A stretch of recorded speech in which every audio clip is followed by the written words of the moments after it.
Le diagnostic et l'analyse capillaire constituent la base d'une intervention médicale efficace dans le traitement des alopécies et des troubles folliculaires. Le processus doit commencer par une anamnèse rigoureuse, identifiant si le problème est lié à une perte, alopécie, à un excès, hirsutisme ou hypertrichose, ou à une altération morphologique du cheveu. Les questions clés incluent la date de début, les causes possibles attribuées et les antécédents personnels ou systémiques comme les maladies thyroïdiennes, les carences nutritionnelles ou les traitements oncologiques antérieurs. L'examen physique se poursuit par une inspection détaillée du cuir chevelu, évaluant le type d'alopécie, la densité, la distribution, la qualité du poil et la présence de signes associés comme séborrhée, acné ou hyperhidrose.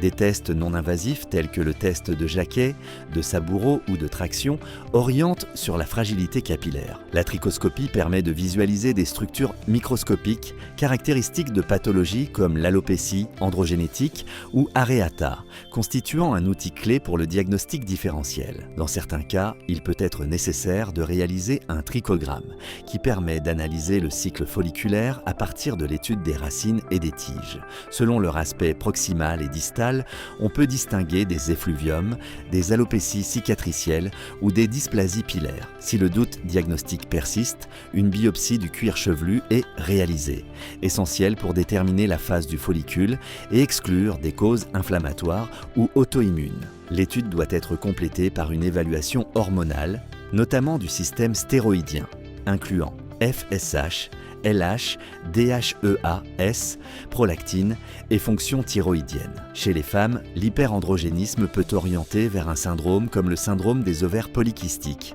Cette approche globale est essentielle pour instaurer des traitements médicaux ou chirurgicaux comme la greffe de cheveux sur une base diagnostique solide.